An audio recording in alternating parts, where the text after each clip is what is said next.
बिस्मिल्लाहिर्रहमानिर्रहीम, अस्सलाम वालेकुम। डेली रूटीन के कामों को आसान बनाने के लिए हम हाउसवाइज बहुत सारी टिप्स और ट्रिक्स को फॉलो करती हैं। ऐसी ही कुछ सिंपल लेकिन बहुत यूज़फुल टिप्स मैं आज आपके साथ शेयर करूंगी। होप कि ये सारी ही टिप्स आपको पसंद भी आएंगी और आपके लिए यूज़फुल भी रहेंगी। वीडियो अच्छी लगे, आपके लिए यूज़फुल रहे तो वीडियो को लाइक और शेयर ज़रूर कर दीजिएगा। पोछे के पानी में ये चीज़ें अगर आप शामिल कर दें तो आपका फर्श चमकने लगेगा, जरासीम और बदबू का खात्मा होगा, साथ सारे कीड़े मकोड़ों का भी खात्मा हो जाएगा।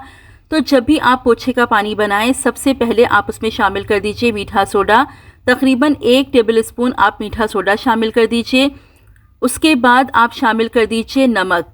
1 से 1.5 टेबल स्पून आप नमक शामिल कर दीजिए। मीठा सोडा और नमक जरासीम और बदबू का मुकम्मल तौर पर खात्मा कर देते हैं, तमाम कीड़े मकोड़ों का खात्मा कर देते हैं, फर्श पर जमी गंदगी साफ हो जाती है। इसके बाद आप शामिल कर दीजिए सिरका। तकरीबन 1 से 1.5 टेबल स्पून आप सिरका शामिल कर दीजिए। सिरका भी जरासीम और बदबू का खात्मा करता है। उसके बाद आपने शामिल कर देना है थोड़ा सा नील। देखिए, नील शाइनर के तौर पर काम करता है। जब आप पोछे के पानी में नील शामिल करते हैं तो फर्श में एक बहुत अच्छी चमक आ जाती है। इन सब चीजों को आप अच्छे तरीके से मिक्स कर लीजिए। मिक्स करने के बाद इस पानी से आप अपने पूरे घर में पोछा लगाइए। बिलीव मी, इतना जबरदस्त आपको रिजल्ट मिलेगा। एक बार आप इसको जरूर ट्राई करके देखिएगा, आपका फर्श चमक जाएगा। और जो चीजें इसमें शामिल की हैं उससे जरासीम बदबू का मुकम्मल तौर पर खात्मा होगा, कीड़े मकोड़ों का खात्मा होगा। अगर आपके घर में कॉकरोच हैं, चूंटियां हैं, मुख्तलिफ कीड़े मकोड़े हैं तो उन सब का खात्मा करने के लिए ये पानी बहुत ज़्यादा इफ़ेक्टिव है। इस पानी से आप अपनी कारपेट को भी क्लीन कर सकते हैं, क्योंकि अक्सर ऐसा होता है कि कारपेट में से बदबू आने लगती है।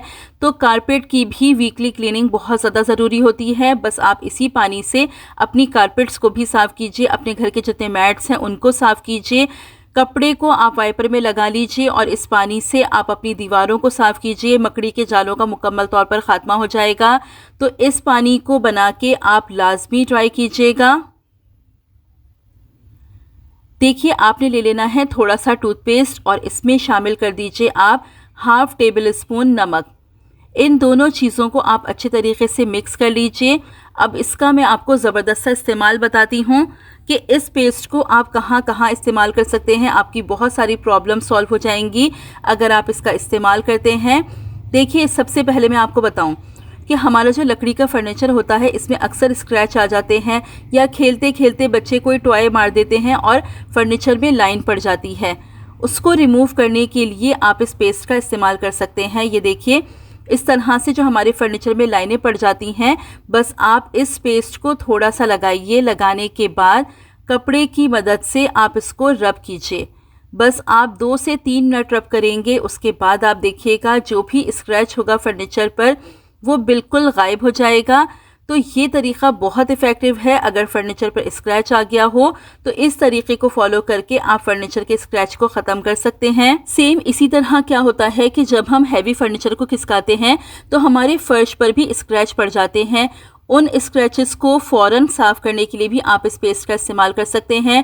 बस स्क्रैच पर आप इस पेस्ट को लगाइए, फिर किसी भी कपड़े की मदद से आप ज़रा सा दबा दबा के रब करेंगे तो स्क्रैच फ़ौरन ही गायब हो जाएगा। ये देखिए, बस इस तरीके से आपने कपड़े की मदद से दबा दबा के रब करना है।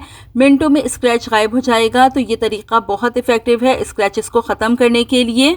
अब इसी पेस्ट का एक और इस्तेमाल मैं आपको बताती हूँ। देखिए, वक्त के साथ साथ क्या होता है कि जो हमारे शीशे के बर्तन होते हैं या फिर हमारे स्टेनलेस स्टील के बर्तन होते हैं उनकी शाइन ख़त्म हो जाती है। आपने क्या करना है, इसी पेस्ट को आपने ले लेना है और बर्तन पर आप इस तरीके से लगा दीजिए। 5 मिनट के लिए आप छोड़ दीजिए। 5 मिनट के बाद आप स्क्रबर की हेल्प से स्क्रब करके अपने बर्तन को वॉश कर लीजिए। टूथपेस्ट से बर्तनों की क्लीनिंग बहुत अच्छे तरीके से हो जाती है और नमक से बहुत ज़बरदस्त स्क्रबिंग हो जाती है। पुराने से पुराना बर्तन भी आप इस तरीके से चमकाएंगे तो आप देखिएगा कि ज़बरदस्त सी शाइन आ जाएगी। बस ये देखिए, रिज़ल्ट आपके सामने है। इस ग्लास की शाइन बिल्कुल ख़त्म हो चुकी थी और ये देखिए अब ये ग्लास कितने ज़बरदस्त तरीके से शाइन कर रहा है, बिल्कुल साफ़ हो गया है। तो जब भी आपके बर्तनों की शाइन ख़त्म हो जाए आप इस तरीके को यूज़ करके देख लीजिए। स्टील की प्लेट को भी मैं आपको साफ करके दिखाती हूँ। बस ये देखिए, थोड़ा सा मैंने ये पेस्ट लिया, बर्तन पर लगा दिया। लगाने के बाद 5 मिनट के लिए छोड़ देंगे। छोड़ने के बाद आप स्क्रब कर लीजिए। स्क्रब करने के बाद आप इसे वॉश कर लीजिए और आप देखिए मिनटों में आपकी स्टील के बर्तन चमक जाएंगे, शाइन वापस आ जाएगी, बर्तन बिल्कुल साफ़ हो जाएंगे। तो इस तरीके को आप यूज़ करके ज़रूर देखिएगा। आपके फर्नीचर के लिए, फ़र्श के लिए और बर्तनों के लिए ये पेस्ट बहुत ज़्यादा इफ़ेक्टिव है। इसे यूज़ करके देखें और जो भी फीडबैक हो आपके कमेंट सेक्शन में ज़रूर दीजिएगा। देखिए, अगर कभी ऐसा हो कि आपके नल में कचरा आ जाए और कचरा आने की वजह से पानी का प्रेशर कम हो जाए, तो बिल्कुल एक सिंपल सा तरीका आप घर में फॉलो कर लीजिए। नल का कचरा मुकम्मल तौर पर निकल जाएगा, जो भी जंग होगा वो भी साफ़ हो जाएगा और आपके नल में पानी का प्रेशर बिल्कुल ठीक हो जाएगा। आपने क्या करना है, आप ले लीजिए सिरका और फिर आप ले लीजिए कोई भी टिश्यू पेपर या आप किसी बारीक कपड़े का भी इस्तेमाल कर सकते हैं। बस आपने क्या करना है, सिरका इस तरह से टिश्यू पेपर में लगा देना है और लगाने के बाद आप अपने नल पर इस तरीके से रैप कर दीजिए और रैप करने के बाद कम से कम 15 मिनट के लिए आप इसको छोड़ दीजिए। 15 मिनट के बाद आप इस टिश्यू पेपर को रिमूव करेंगे और आप देखेंगे कि आपके नल में पानी का प्रेशर बिल्कुल ठीक हो जाएगा। जितना भी कचरा होगा वो निकल जाएगा, जो भी जंग होगा वो भी साफ़ हो जाएगा। तो नलों में जब भी प्रेशर कम हो जाए, इस तरीके को फॉलो करके आप अपनी इस प्रॉब्लम को बहुत आसानी से घर में ही सॉल्व कर सकते हैं। ये देखिए आपके सामने रिजल्ट है, पानी का प्रेशर बिल्कुल ठीक हो गया है, जो भी इसमें कचरा था वो निकल गया है। अगर कभी भी आपको ये प्रॉब्लम हो तो इस तरीके को फॉलो करके ज़रूर देखिएगा। देखिए, नलों को साफ रखना भी बहुत ज़्यादा ज़रूरी है। अगर नल गंदे हो तो देखने में बहुत ज़्यादा बुरे लगते हैं। मिनटों में नलों को चमकाने का एक ज़बरदस्त सा तरीका मैं आज आपको बता रही हूँ। आपने क्या करना है, आप ले लीजिए थोड़ा सा केचप। देखिए, केचप बहुत ज़्यादा इफ़ेक्टिव होता है क्लीनिंग के लिए, क्योंकि केचप एसिडिक होता है। जिस जगह भी हम केचप का इस्तेमाल करते हैं, ख़ासकर स्टेनलेस स्टील की जो चीज़ें होती हैं, हमारा चूल्हा होता है, हमारे नल होते हैं या हमारा सिंक होता है, तो उनको साफ़ करने के लिए और उनकी शाइन को वापस लाने के लिए केचप बहुत ज़्यादा इफ़ेक्टिव होता है। जितनी भी उन पे स्टेन्स होंगे वो भी साफ़ हो जाएंगे और जो खारे पानी के निशान बन जाते हैं वो भी मुकम्मल तौर पर साफ़ हो जाएंगे और एक ज़बरदस्त सी चमक भी आती है केचप से। तो बस आपने थोड़ा सा केचप लेके इस तरीके से अप्लाई कर देना है। अक्सर क्या होता है, हमारे पास एक्सपायर्ड केचप के साशे पैकेट्स पड़े होते हैं, हम ऐसे ही उनको वेस्ट कर देते हैं। तो वेस्ट करने के बजाय आप इस तरीके से उनको इस्तेमाल कर लिया करें। तो देखिए, आपने केचप लगा के तकरीबन 10 मिनट के लिए छोड़ देना है। 10 मिनट के बाद आप अपने नल को वॉश कर लीजिए। वॉश करने के बाद किसी भी कपड़े से आप अपने नल को साफ़ कर दीजिए और आप देखिएगा ज़बरदस्त सी चमक आ जाएगी। जितने भी स्टेन्स होंगे मुकम्मल तौर पर साफ़ हो जाएंगे। अब ये देखिए रिज़ल्ट आपके सामने है, नल बिल्कुल साफ़ हो गया है। जितने भी इसमें स्टेन्स थे वो मुकम्मल तौर पर साफ़ हो गए हैं। खारे पानी के निशान भी साफ़ हो जाएंगे। तो नलों को साफ़ करने के लिए इस तरीके को फॉलो करके ज़रूर देखिएगा। अब मैं आपको बताती हूँ सिंक को साफ़ करने का बड़ा ही ज़बरदस्त तरीका। मिनटों में आपका सिंक चमक जाएगा। आपने क्या करना है, आप सबसे पहले ले लीजिए डिश वॉश। थोड़ा सा डिश वॉश आप अपने सिंक में डाल दीजिए। उसके बाद डाल दीजिए आप थोड़ा सा नमक। देखिए, नमक से बहुत अच्छी स्क्रबिंग हो जाती है, बहुत ज़बरदस्त सी शाइन आ जाती है। उसके बाद आप हाफ़ लेमन ले लीजिए और लेमन से आप इस तरीके से अपने सिंक को स्क्रब कीजिए। देखिए, इस तरीके से आपको ये फ़ायदा होगा कि एक तो आपका सिंक साफ़ हो जाएगा, शाइन आ जाएगी, दाग धब्बे निशानात साफ़ हो जाएंगे, साथ ही आपके सिंक से बहुत प्यारी खुशबू भी आएगी। लीमू की भीनी भीनी से खुशबू आपके सिंक एरिया से आएगी। सफाई के लिए भी लीमू बहुत ज़्यादा फ़ायदेमंद होता है और आप नमक के साथ जब इस तरह से स्क्रबिंग करेंगे तो आप देखिएगा आपका सिंक ज़बरदस्त तरीके से चमक जाएगा। और देखिए क्या होता है कि सबसे ज़्यादा कीड़े मकोड़े हमारे सिंक एरिया से ही आते हैं। जब आप नमक का और लीमू का इस्तेमाल करेंगे तो आप देखिएगा आपके सिंक से कीड़े मकोड़ों का आना मुकम्मल तौर पर ख़त्म हो जाएगा, जरासीम का भी खात्मा होगा। तो बस इस तरीके से आपने स्क्रबिंग करनी है। स्क्रब करने के बाद आप तकरीबन 5 से 10 मिनट के लिए छोड़ दीजिएगा।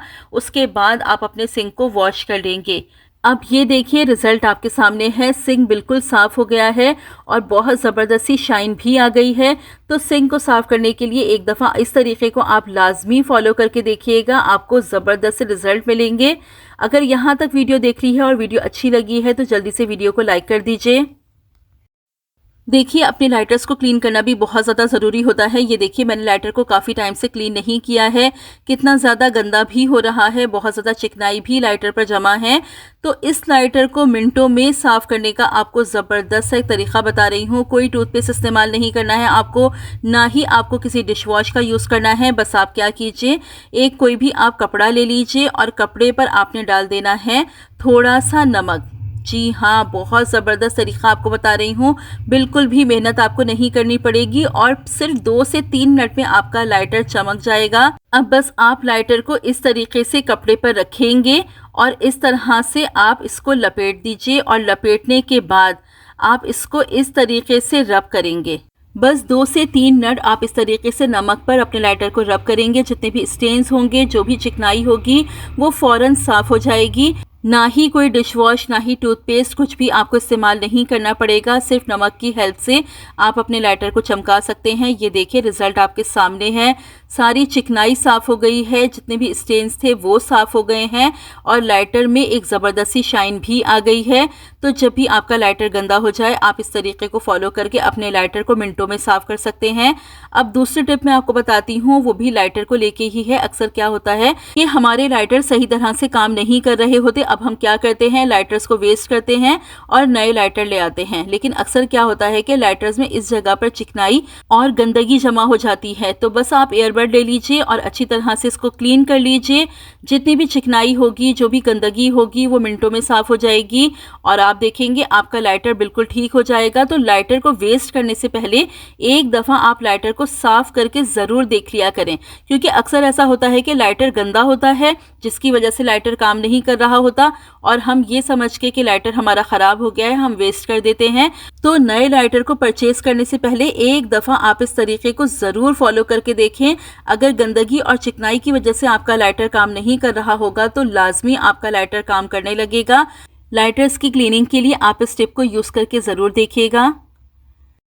देखिए जब भी हमारा वाइपर टूट जाता है तो वाइपर के डंडे को हम वेस्ट कर देते हैं, जबकि इसका हम एक ज़बरदस्त सा इस्तेमाल कर सकते हैं। देखिए अगर आपका वाइपर टूट जाए तो आपने क्या करना है, आप ले लीजिए कोई भी पुराना टॉवल या आप चाहें तो पुराने स्वेटर्स का भी इस्तेमाल कर सकते हैं। और बस देखिए इस तरीके से टॉवल को रख के मैंने इस पर इस तरह से एक पोनी लगा दी है। अब ये देखिए एक ज़बरदस्त सा आपके पास टूल तैयार हो गया है। इससे आप चाहें अपनी दीवारों को साफ़ कीजिए, बड़ी आसानी से आपकी दीवारें साफ़ हो जाएंगी। कभी आप चाहें तो इसको झाड़ू के तौर पर भी इस्तेमाल कर सकते हैं। ये देखिए इस तरीके से आप चाहें इससे अपने फ़र्श की क्लीनिंग कीजिए और पोछा लगाने के लिए भी ये बहुत ज़्यादा इफ़ेक्टिव है। आप चाहें इसको गीला कर लीजिए और इससे अपने पूरे घर की क्लीनिंग कीजिए। ये आपके पास डंडे वाला पोछा मिनटों में तैयार हो जाएगा। तो अगर कभी भी आपका वाइपर टूट जाए तो वाइपर के डंडे को कभी भी वेस्ट ना करें, ये बहुत यूजफुल होता है। और देखिए इसका एक फ़ायदा ये होता है कि जब भी कपड़ा गंदा हो जाए बस आप कपड़े को निकाल लीजिए, वॉश कर लीजिए और दोबारा आप इस तरह से यूज़ कर लीजिए। इससे बहुत ज़बरदस्त सी क्लीनिंग हो जाती है। झाड़ू के तौर पर, पोछे के तौर पर, डस्टर के तौर पर आप इसका इस्तेमाल कर सकते हैं। तो वाइपर अगर टूट जाए तो आप इस तरीके से अपने वाइपर को यूज़ कर सकते हैं। और अगर आप चाहते हैं कि डंडे वाला पोछा बना लें तो भी आप इस तरीके का इस्तेमाल करके डंडे वाला पोछा आसानी से घर पे ही प्रिपेयर कर सकते हैं। अब बताती हूँ कॉइन्स का एक ज़बरदस्त सा इस्तेमाल। देखिए टाइम के साथ हमारी जो सिजर्स होती हैं इनकी धार कम हो जाती है। तो बस आपने क्या करना है, आपने कॉइन ले लेना है और लेके इस तरह से आप अपने सिजर पर रब करेंगे। बस 2 से 3 मिनट आप रब करेंगे तो आपके सिजर्स की धार तेज़ हो जाएगी। कैंची और छुरी की धार को तेज़ करने के लिए कॉइन का इस्तेमाल बहुत इफेक्टिव होता है। आप बस थोड़ी देर कॉइन को रगड़ेंगे और आपकी कैंची, आपकी छुरियाँ बिल्कुल शार्प हो जाएंगी। तो इस तरीके को आप यूज़ करके ज़रूर देखिएगा। तो ये थी मेरी आज की वीडियो। होप कि आपको पसंद आई होगी, वीडियो अच्छी लगी हो, आपके लिए यूज़फुल रही हो तो वीडियो को लाइक और शेयर ज़रूर कर दीजिएगा। चैनल पर पहली बार आए हैं तो सब्सक्राइब करके बेल नोटिफिकेशन को ऑन कर लीजिए। रखिएगा अपना बहुत सारा ख्याल, मुझे भी अपनी दुआओं में याद रखिएगा।